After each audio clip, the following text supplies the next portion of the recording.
This program is about unsolved mysteries. Whenever possible, the actual family members and police officials have participated in recreating the events. What you are about to see is not a news broadcast.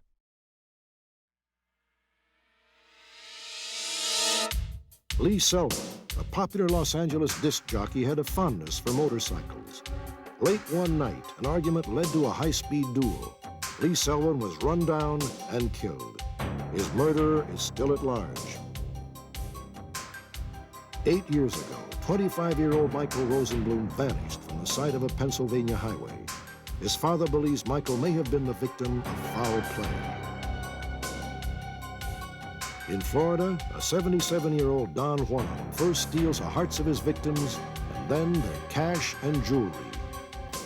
Also tonight, we'll update the poignant story of Roger Kane, a Los Angeles man apparently suffering from amnesia who left his home for a simple trip to the hardware store and vanished.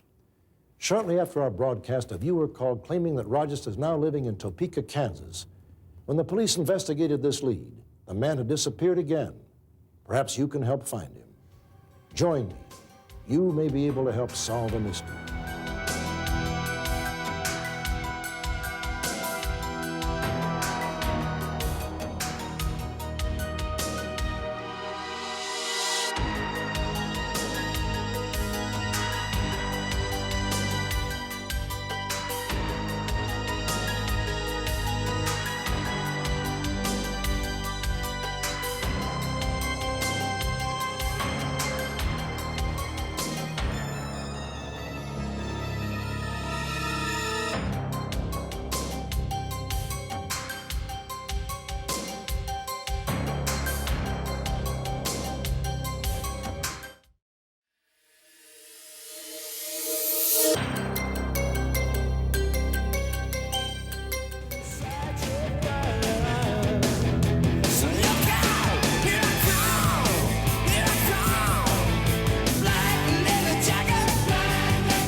Six-year-old Lee Selwyn was a familiar face at the trendy rock and roll nightclubs that populate Los Angeles.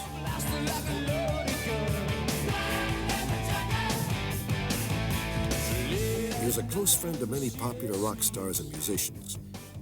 He was also a member of the late-night motorcycle riding crowd in Hollywood.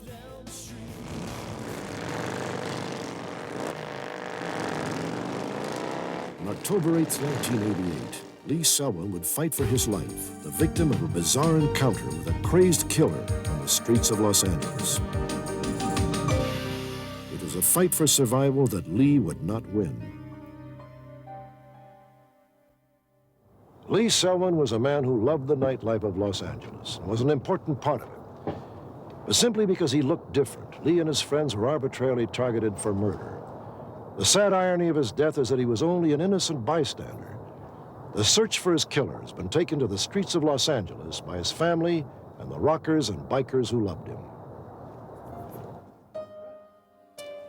When he first got his motorcycle, I guess I was probably a little bit nervous about it, but I knew that he was careful, and I knew that he wouldn't take chances, unnecessary chances, wouldn't ride on the freeways. He wasn't a crazy kind of person, and so I really didn't worry about him.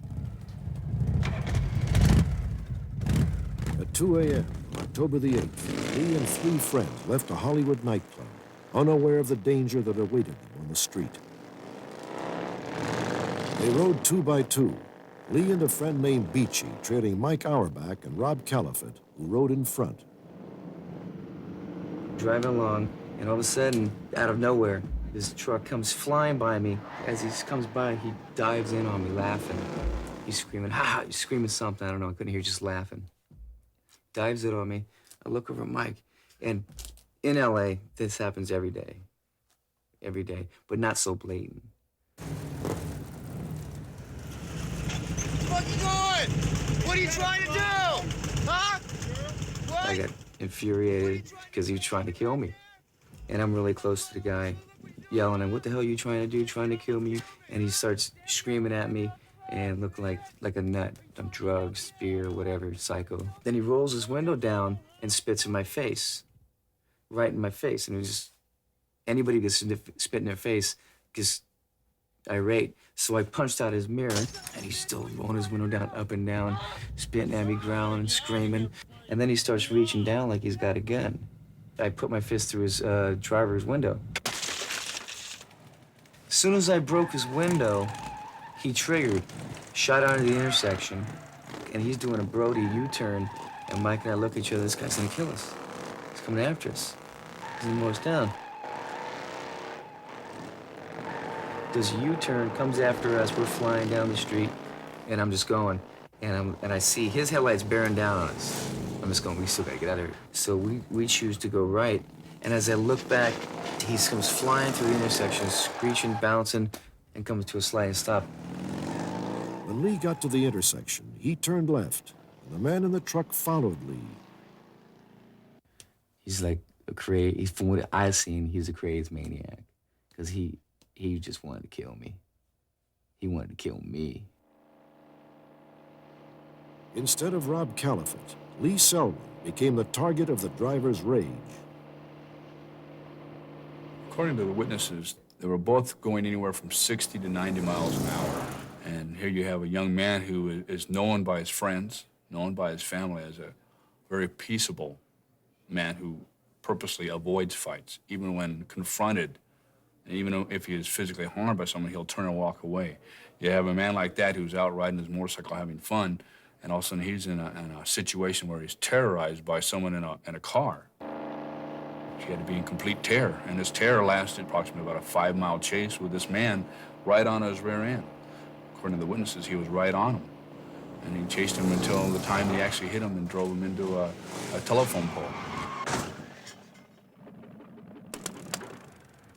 Lee, when he flew through the air, he flew close to 180 feet before he came to a rest. This is a murder. It's a homicide. Someone intentionally took the life of another person. It's a homicide.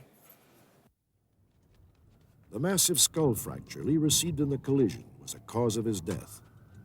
I received a call from Cedars.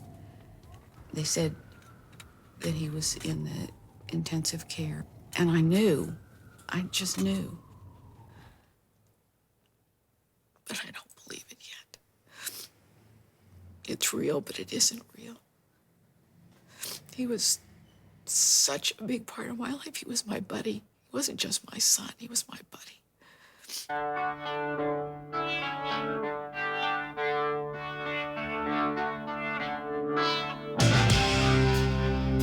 At Lee's funeral, hundreds of his friends paid tribute to him.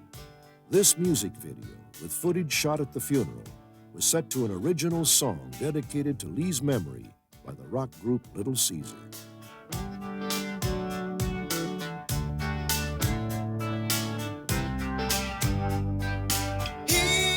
It was amazing to see all these people who really cared. There's no way that can be consolation enough. It was a real tribute to who Lee was, by how many people were there and how many people really have shown how much they cared.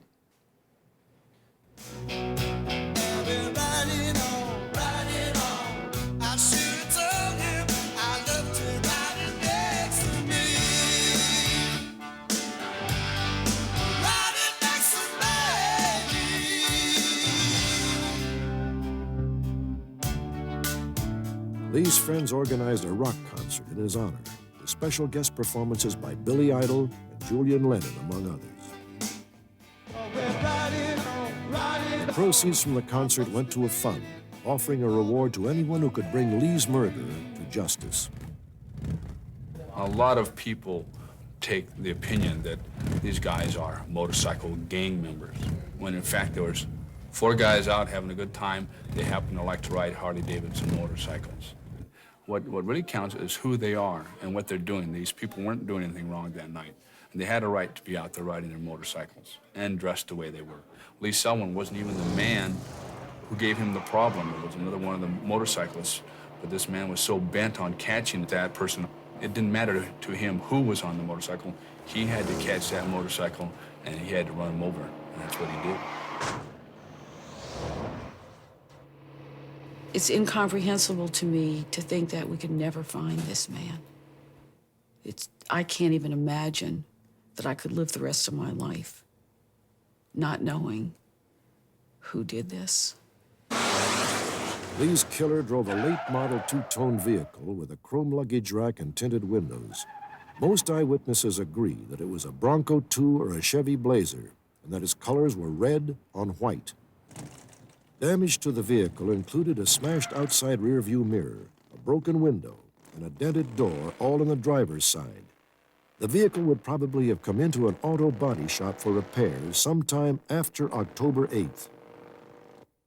The driver of the vehicle is described as Caucasian, aged 28 to 32, with green eyes and reddish-brown hair and beard. Incredibly, 4 years went by before police finally got the tip they'd been waiting for. After a recent rebroadcast of the story, a viewer called our phone center and told one of the operators that there was a man in prison in Georgia who had often bragged about running down a biker in Los Angeles. The Los Angeles police obtained a mugshot of the suspect. Lee's friends picked the man out of a photo lineup. His name is Franklin LeGrand Perkins.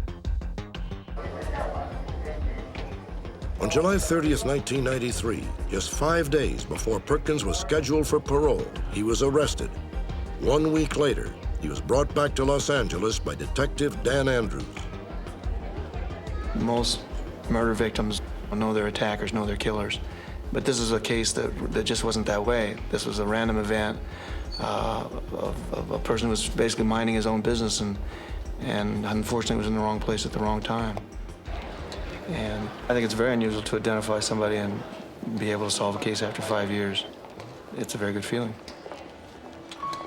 Except for the most important fact, which is nothing can ever bring Lee back. I hope this will bring some closure to this 5 years of uncertainty and the pain that goes along with it. Finally, justice can be served, and also I'm grateful that this man is not out there committing other crimes and hurting other people and killing other people's loved ones. One portion of the grief will be closed or dealt with. And I know that when I'm driving on the streets, I won't be looking at other cars.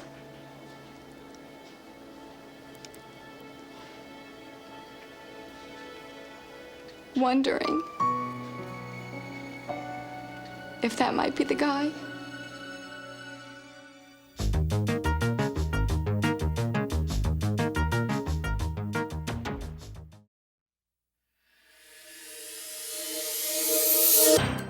In an earlier broadcast, we presented the story of Stephen Cox, accused of defrauding his friends and neighbors in Medford, Oregon, of $3.5 million.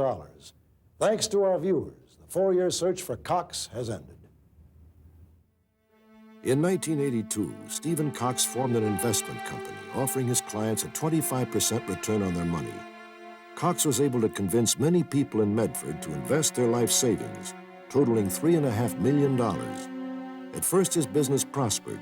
Then in 1984, it began to sour. On September 22, 1984, Stephen Cox vanished and allegedly took with him over $200,000 in gold, silver, jewelry, and cash.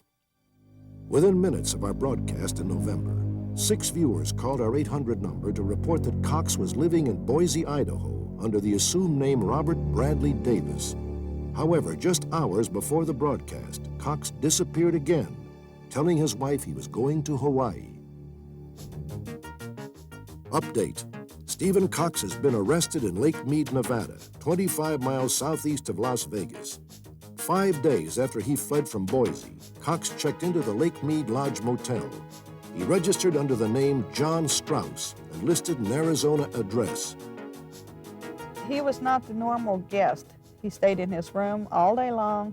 He would only leave at night. Very seldom did he leave in the daytime. And we noticed that the license plates were not the same as he had put down on his registration card. And that made us a little suspicious, but yet nothing we could put a finger on. 2 weeks later, Edna Reed made a startling discovery. One day when I was out on the grounds, I saw the guest come out of his room, Instead of putting his trash in the bin in front of his room, he took it up to number 35, which was several doors away. And when I went to empty the trash out of that bin, I found the crumpled up letter. And like any curious female, I read the letter. When I read the letter, I saw the part that said something about the Unsolved Mystery show being a bombshell. I showed the letter to my husband, Harold, and between the two of us, we decided it was time definitely to call the Rangers and tell them about the guest. Lake Mead Park Rangers immediately ran a computer check and discovered that the car belonged to someone other than John Strauss. On the morning of the 14th, we began to look for the person by going to the Lake Mead Lodge to see if we could identify, in fact, who he really was. When we got there, the vehicle was gone and the person was gone and had been gone for 15 or 20 minutes. The next morning, park rangers spotted Cox's car and pulled him over in the parking lot of the Gold Strike Casino. After we made the traffic stop, he produced identification, a driver's license issued to a Robert Davis.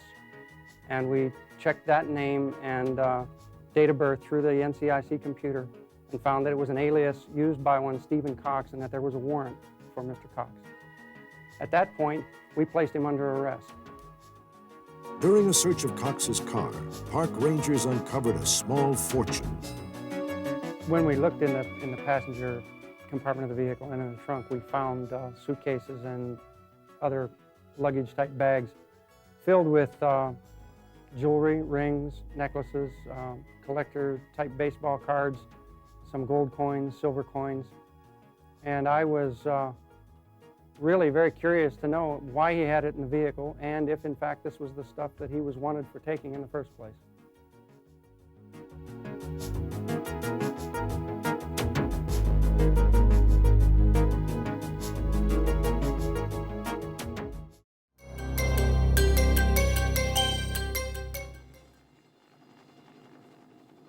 April 2nd, 1988. Baldwin Borough, Pennsylvania, a suburb of Greater Pittsburgh. 30 volunteer firemen gather on a steep bluff overlooking the Monongahela River. I want you to pay attention. We're on the bases of trees and on level benches as we go down the hill. Look for anything that you find out of the ordinary. At the suggestion of a psychic, they are here to search for the remains of Michael Rosenblum, a young Pittsburgh man who has been missing for over 8 years. For Maurice Rosenblum, this search is his latest desperate attempt to determine the fate of his son Michael, who disappeared on Valentine's Day in 1980 from a road that runs along the foot of the cliff. There is not the slightest possibility, in my mind, that he could be out there alive. I pray that that 1 in 10 million chance would happen, but I just can't believe it. I just can't believe it. I guess you always have some hope. As long as I don't have a body, there's always hope. Over the last 8 years, Maurice Rosenblum has spent almost $250,000 doggedly pursuing every lead to find his missing son. Strangely, many of those leads suggested that the authorities interfered in the investigation. Maurice's lonely quest has uncovered disturbing indications that an important document may have been forged. A questionable arrest warrant for his son was issued, and crucial evidence was ignored. The search for Michael has led to a scandal in which a police chief was fired and then reinstated after a hearing. Maurice Rosenblum is not satisfied with the investigation into his son's disappearance. Michael Rosenblum began experimenting with drugs during high school and soon became a heavy user of a prescription painkiller that altered his moods and made him erratic and irritable. Michael's life spun wildly out of control, but throughout, he retained the strong support and love of his family. He was into drugs at the time that was a bad time for all the kids that were ever into drugs. There was a thing that just came out then called tough love. And it was supposed to be, the thing to do was tell him you're through here. You can't live here. You're out. If you won't live according to my rules, you're out. I had never done that. And the one time that I listened, that I did that, I never saw him again. Let's get out of here. Don't worry about it. Let's just go. I'll talk to you later. The night of February 13th, 1980, a month after he was released from a drug rehab program, Michael began acting abnormally. Barbara Rosenblum found a bottle of painkillers in his bedroom. She banished Michael and his girlfriend Lisa from their home. They left in Lisa's car. I said to Michael, don't come back until you're completely off drugs, until you want to live your life the way you should. And that's the way it is. I've always faulted myself for that, and I probably will till I die. That I didn't say, okay, we'll try again. Maybe tomorrow will be different. Michael, would you stop and wait for me? Michael! The next morning, Michael awoke with a severe drug hangover. Lisa drove him to a local hospital, but he refused to be treated. Wait for me. Let me just walk beside you. Michael, just come with me. We'll go back to the hospital. It will take 5 don't minutes. have to go to the hospital. Just listen to me. I don't have to go to the hospital. I'm fine. I'm fine. According to Lisa, Michael became increasingly agitated. 15 minutes later, he left her stranded at a local gas station and drove off erratically. Michael Rosenblum's last words were, "Go to my parents' house. I'll see you there in 2 hours." He has not been seen since. I figured, well, he took her car and he took off for a day or two, and he'll be back or he'll call. We waited that night. There were no calls. I became seriously worried. My wife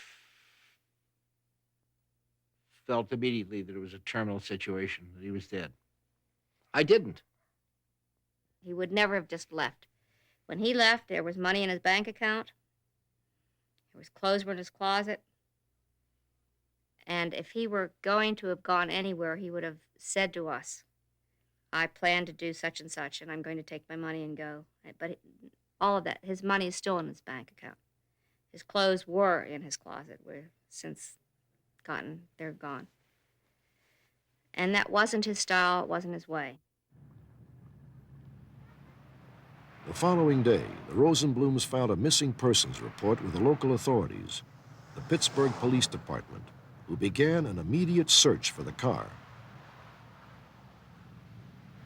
Private investigator Stephen Tersak was a detective for the Pittsburgh Police when Michael Rosenblum vanished. You need a starting point. Any homicide case, your dead body is your starting point. In this case, the car would have been a starting point. So it's important that we find the car as quickly as possible and then take the steps of notifying the media for their help and asking the general public if anybody saw the boy who was in the car, they know what happened to him. After the Pittsburgh police had searched for 2 weeks, they found no car and no body. So Michael's father began his own search. He offered a reward for information, posted flyers, and traveled as far away as California, visiting with friends Michael may have contacted.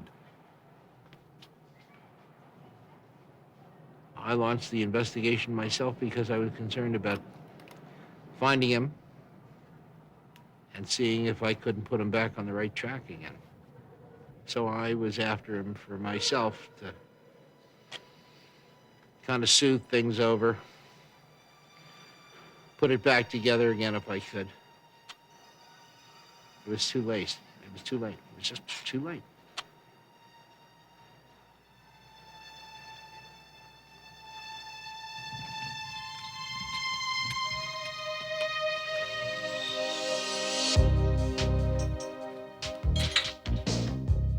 Three months later, on May 21st, 1980, the police department in Baldwin Borough, a Pittsburgh suburb, notified Lisa that her car had been found. According to official records, the car had been impounded on the day that Michael vanished. Maurice Rosenblum wanted to know what happened during those 3 months. We couldn't believe that they had that car for 91 days. Absolutely couldn't believe it. The Pittsburgh police had contacted every police department in this area looking for that specific car.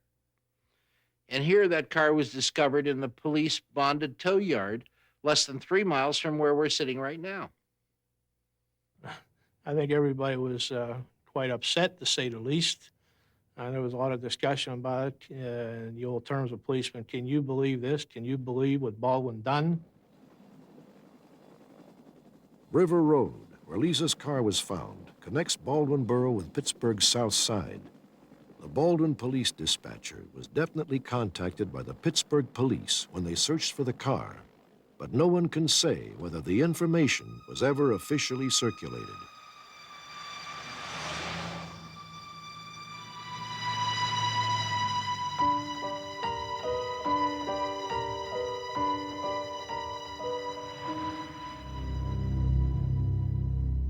Just 2 hours after Michael left Lisa, a Baldwin police unit found her car on River Road. 2 of the tires were flat, the keys were gone, and the engine was cool. Michael had vanished into thin air.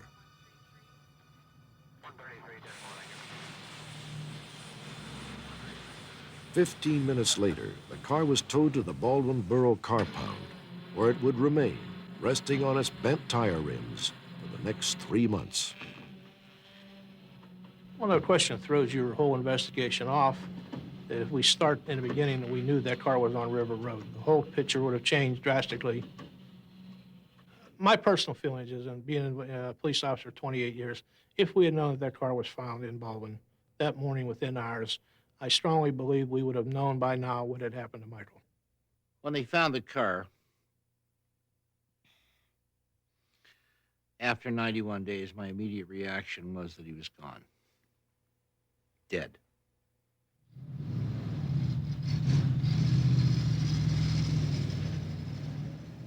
Maurice Rosenblum wanted an explanation, and the Pittsburgh Police Department went to Baldwin Borough to investigate the delay. The Baldwin police claimed that they had mailed Lisa a letter the day after the car was found, saying they had impounded it. Lisa says she never got the letter. The police eventually produced a copy of the letter, but Lisa still insisted she never received it. In my opinion, they deliberately misled the Pittsburgh police in the search, assuming that my son was never even involved. Why didn't they search for the young lady that owned the car? Because all this was done to cover a more sinister fact, that's why. Around the same time, Maurice claims he received 2 anonymous phone calls. The first one came in during the time that the car was gone. They said that he was arrested, and I wrote it off as a crackpot. Hello. Hello. After the car was found, I received a second telephone call, just simply said that your son was arrested by the Baldwin police. Click, they were gone. For 6 months, Maurice Rosenblum searched for his missing son, Michael. His offer of a big reward had borne no fruit. The only concrete clues were the discovery of the car that Michael had been driving and the 2 mysterious phone calls alleging that Michael had been arrested. Then on July 15, 1980, the Baldwin police issued a warrant for Michael Rosenblum's arrest. He was wanted in connection with a robbery that had taken place in April, 2.5 months after he had vanished. Now, the big twist in this whole thing was that everybody that's talked to the people who were the victims of the robbery, they both told everybody from day one that the person that came in there was a white man, and he had aviator mirrored sunglasses on that covered high above his eyebrows and down almost to the bridge of his nose. So the only part they actually could see would be the forehead and the chin line. But yet the composite was made without sunglasses. And I have been in police work for 30 years. When I looked at the composite, there's no doubt in my mind that this composite was made from that first flyer put out on Michael Rosenblum back in February. It's just too perfect. A week later, the warrant was dismissed. Maurice Rosenblum was left with 3 disturbing questions. Why had the Baldwin Police Department failed to respond to the Pittsburgh Police Department's request for information when they had Lisa's car in their possession for 3 months? Why had they issued a warrant for Michael Rosenblum's arrest? And the mysterious phone calls? Was there any truth to the accusation that the Baldwin Police Department arrested Michael the day he disappeared?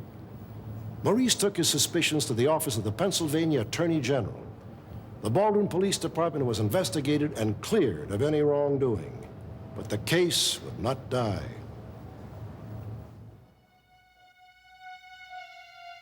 Six and a half years after his son disappeared, Maurice received an anonymous letter urging him to talk to a woman named Jean Hazlitt, who had worked as a dispatcher with the Baldwin police.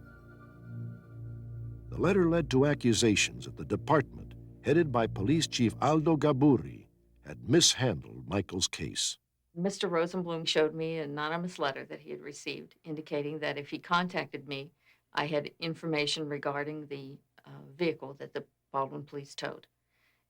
I then told him that approximately 2 or 3 months after the vehicle had been towed, the chief of police ordered his clerk, Fred Capelli, to type a letter notifying the owner of the vehicle that it had been towed. And the letter was backdated to February 15th, the day after the vehicle was towed. I didn't take this upon myself. I was instructed to do all this. Fred Capelli was Chief Gaburi's clerk. He corroborated Hazlitt's story. Approximately May 20th, the chief told me to type a letter in reference to the car that was towed from River Road. I never thought anything about it. I did what I was told to do. You know, he's my boss, so I did what he told me to do, and I didn't question it. Fred Capelli claims that after he typed the letter, the chief ordered him to sign the name of Chester Lombardi, the senior officer at the River Road scene that day. Lombardi has since died. He had asked Chester Lombardi to sign the letter, and Chester refused to sign it because it was backdated. So the chief told me to go ahead and sign Chester Lombardi's name to it, but don't mail it. He said, put it in a file. And that's what I did. To backdate a letter and place it into the police files is an unusual thing. And in the 9 years that I was involved in police departments, it was not something that I had ever witnessed before.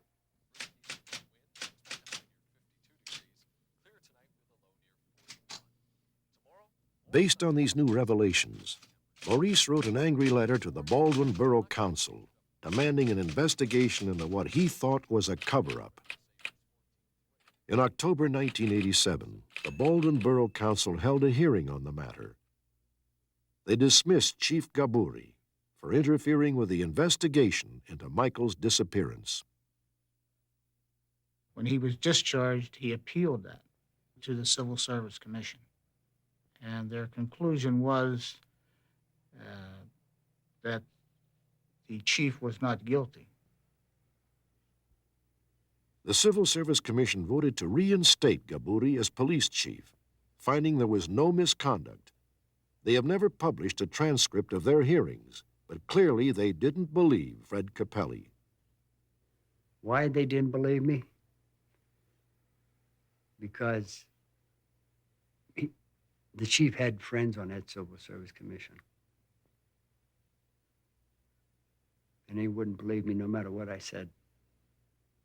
There's been some innuendos made about the way it was handled, and all I can say is this commission rendered its decision strictly on the evidence and the testimony that was presented at the hearing.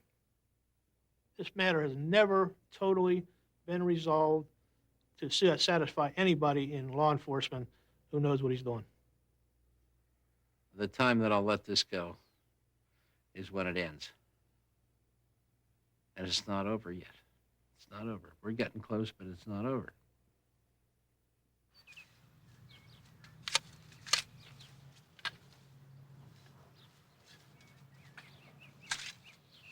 Maurice Rosenblum's persistence may have paid off. During the search of the steep hillside last April, a 6-inch fragment of what appears to be a human bone was discovered. You want to bring it up, Paul?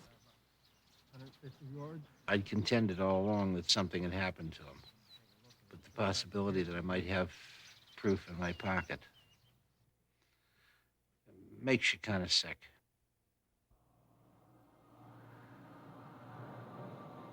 The search also turned up patches of corduroy and a piece of shoe sole. Both items are consistent with the pants and boots Michael Rosenblum was wearing when last seen.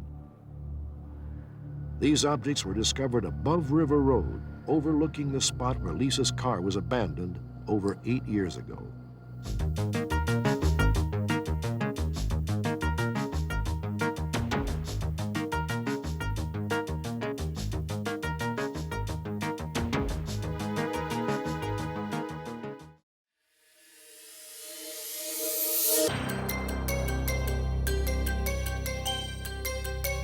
Last month, we examined the strange disappearance of Roger Cain, a 62-year-old father of 7 from Los Angeles, California. On February 19, 1986, Roger Cain told his sister that he was going to a local hardware store. His family never saw him again. A month after his disappearance, Roger's car was found. Inside were many of his important papers, including the deed to his property, as well as his glasses and false teeth. Roger Cain's family believes he is alive and may be suffering from some form of amnesia. I don't give up. I still pray that I find him somewhere one day. I just feel it within my heart. Update, Topeka, Kansas. The night after our broadcast, police received a call from a man who believed he recognized Roger Cain as a local resident named Elmer Jackson. The caller said that when he'd seen him on TV that he was positive it was him. And in questioning him, that's when he came up with the mannerisms, the fact that he had no dentures at that time, a scar on his body, which I don't think anybody probably knew, except maybe the Los Angeles police and the relatives.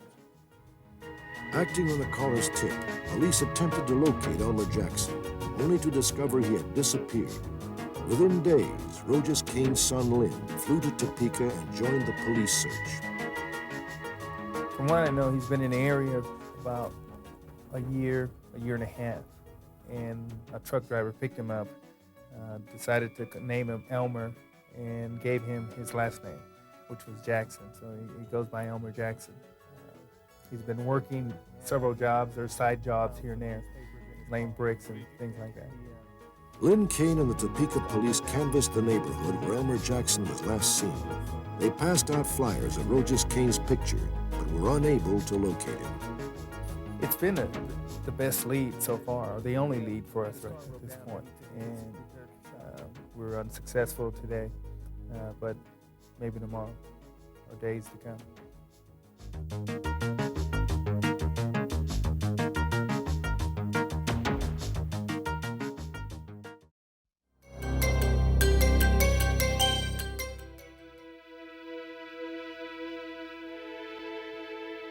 On July the 29th, 1988, a brazen daylight robbery took place in a suburb of Palm Beach, Florida.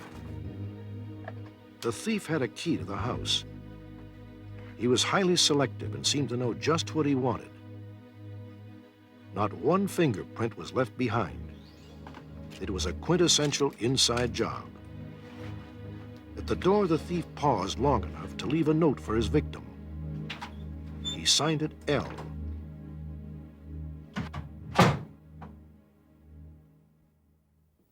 The active social life and the warm, healthy climate of Florida make it a welcome new home for retiring senior citizens. Many of them are widows and divorcees who often hope to remarry. And in fact, love does bloom frequently in the warm Florida sunshine. But sometimes these widows and divorcees become easy marks for a particularly sleazy type of con man. A con man who moves in on their emotions and makes off with their cash. Okay, we're gonna speed it up for you with a little shuffle. Let's all get up and dance.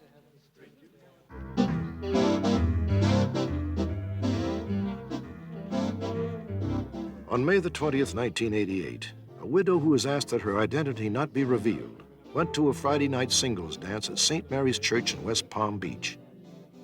We will call her Mrs. K. Eligible men were not plentiful at these dances, So when a good-looking man named Arthur Frankfurt approached Mrs. Kay and asked her to dance, she was flattered. Good evening. Oh, good evening. My name is Art Frankfurt. Hello. And yours? Emily. Nice to meet you, Emily. Would you like to have this dance? I'd be delighted. When I first saw him sitting up against the wall, I thought he was too old. You know, it is a singles dance, and you do look him over. After he'd asked me to dance, I realized he wasn't as old as I thought he first appeared. You know, when you walked across that floor. Mrs. Kay and Arthur Frankfurt danced every dance that Friday evening at St. Mary's Church. It was the beginning of a 2-month whirlwind romance. From the day that I met him till the time that he left, never once was I suspicious of any move that he made as far as to question his character or who he was, and that he was a liar and a thief. Frankfurt told Mrs. Kay he was a geologist. He said he had worked for the government, primarily in Alaska, and had just retired after 21 years of service. He told her he owned a house and several other rental properties in nearby towns and lived off that income in addition to his retirement pay. So one night he come home and he said that instead of renting another place for himself, he thought it would be better if he lived here. Once he moved in, it was great. I would come home from work, he'd have my dinner ready. He would do the grocery shopping, he would make dinner. He would clean the house, vacuum the house. There was no reason to have anticipated what he did.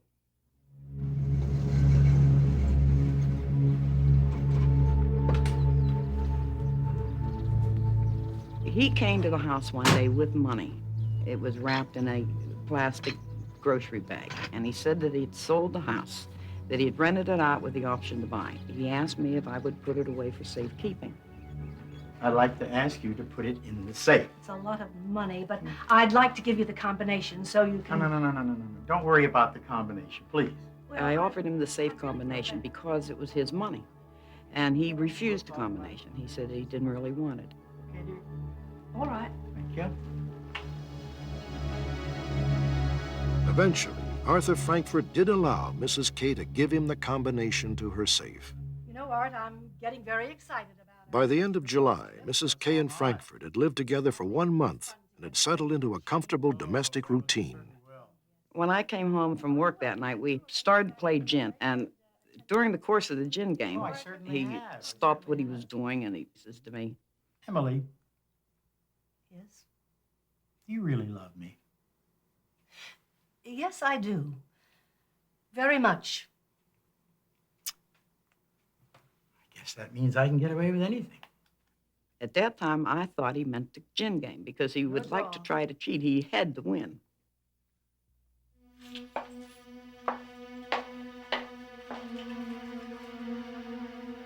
The day after their card game, Mrs. Kay arrived home to find the bed she shared with Arthur unmade.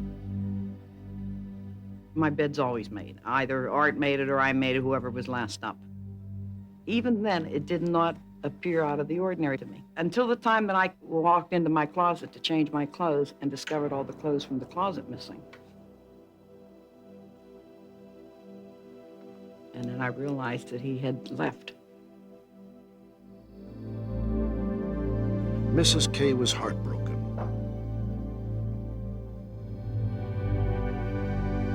On the hall table, she found a note.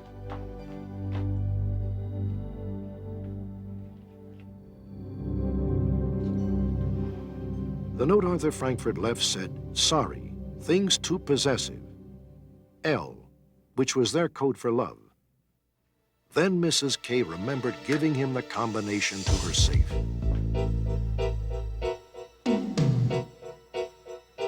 I didn't realize until the time that I read the note and went back and opened the safe.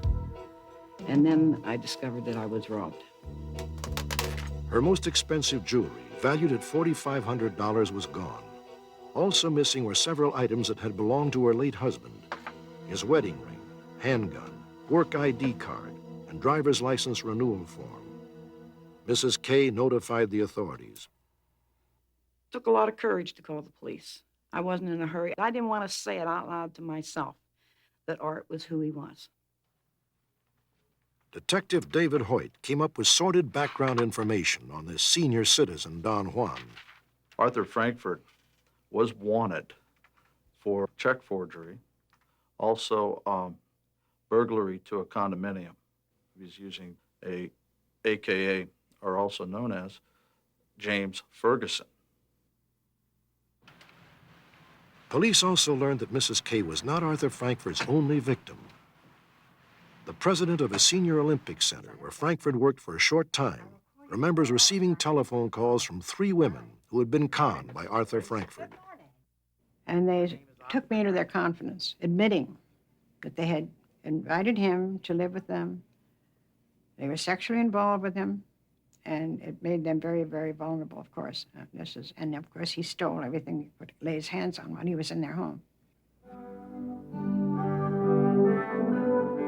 Arthur Fielding Frankfurt preys on the emotions of women in their late 50s, early 60s, often passes himself off at 65 years of age.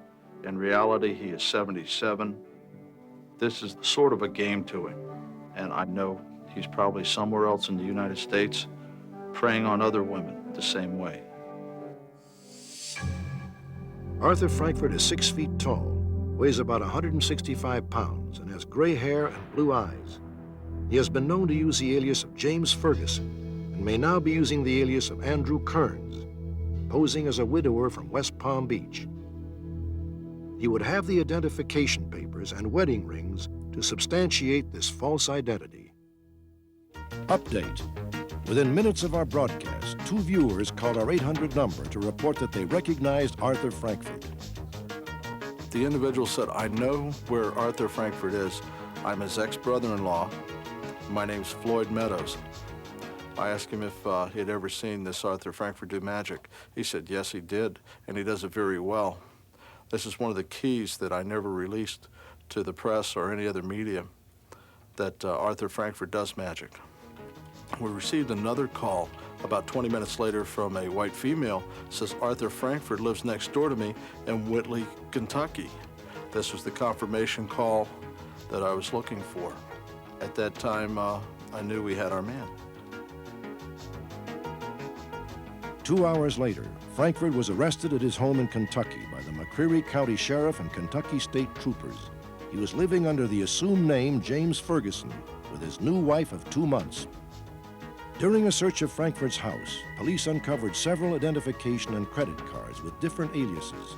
They also found a handgun that may have been stolen from Mrs. K's home. We got other calls from women that say, yes, I've been married to this man. I've divorced him. He's left me holding the bag. And what I need is for the people that have been victimized by Arthur Frankfurt to come forward. It's time for the public to stand up and say, hey, we've had enough of Arthur Frankfurt. This man has preyed on the public long enough.